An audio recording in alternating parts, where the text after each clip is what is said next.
Sugeng enjing, sugeng pepanggihan malih wonten ing renungan padinan GKJ Purwantara Rebo 26 November 2019.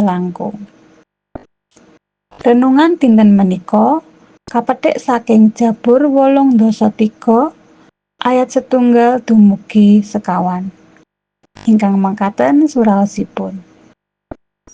Pandonga nyuwun pitulungan nglawan mungsuh.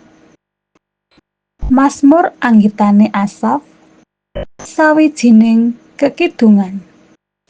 Duh Allah, paduka mugi sampun kendel, mugi karsa ngendika saha sampun nganggur.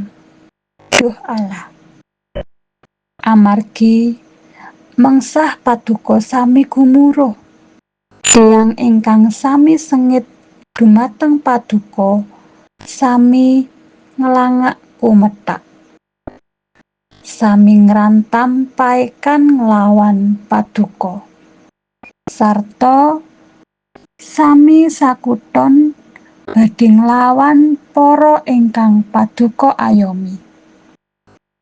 Wicantenipun mekaten, ayo kita padha nyirnakake bangsa iku supaya jenenge Israel ora kocap maneh.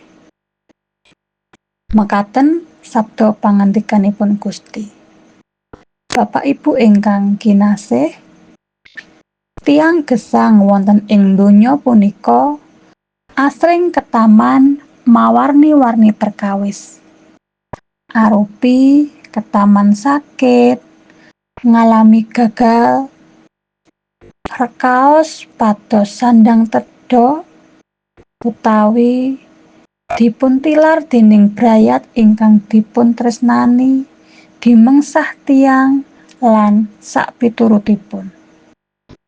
Kasunyatan punika njalari gesangipun manungsa boten ayem lan tentrem, malah saged ndadosaken semplah, sumelang lan kecalan karosan kangge gesang. Bilih ngadepi perkawis gesang ingkang kasabetaken kala wau, kita lajeng badhe malajeng dhateng pundi? Punapa kita badhe ngandelaken kakiyatan lan kapinteran kita kemawon? Punapa nyuwun pitulungan tiyang ingkang kita sebat tiyang pinter?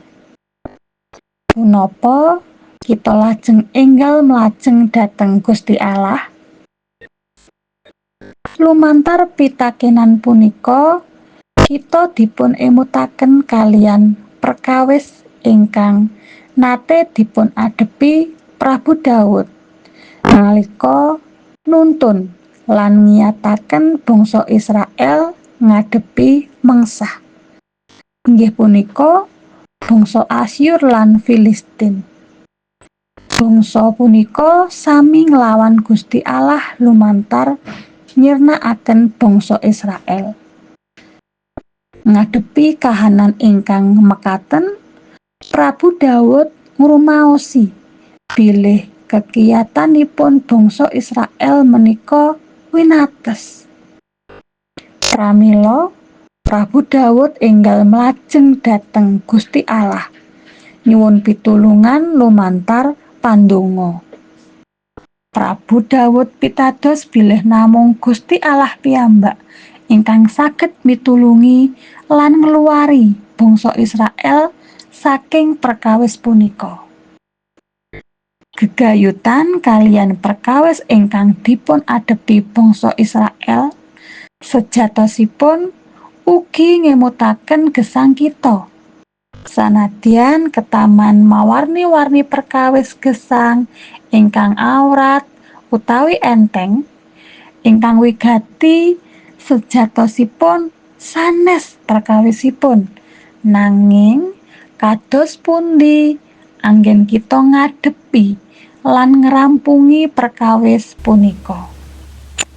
Tansah emot dumateng Gusti Allah, punapa nebih saking Gusti Allah?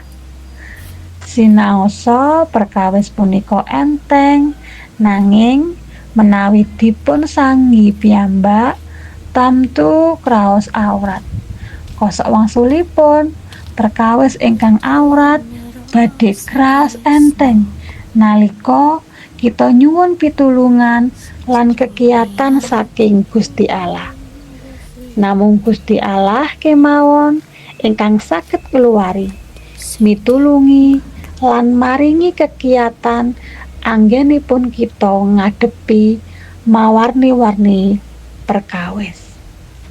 Pramila monggo tansah mlajeng dhateng Gusti Allah. Gusti Allah punika papan pangungsen ingkang sejati. Amin.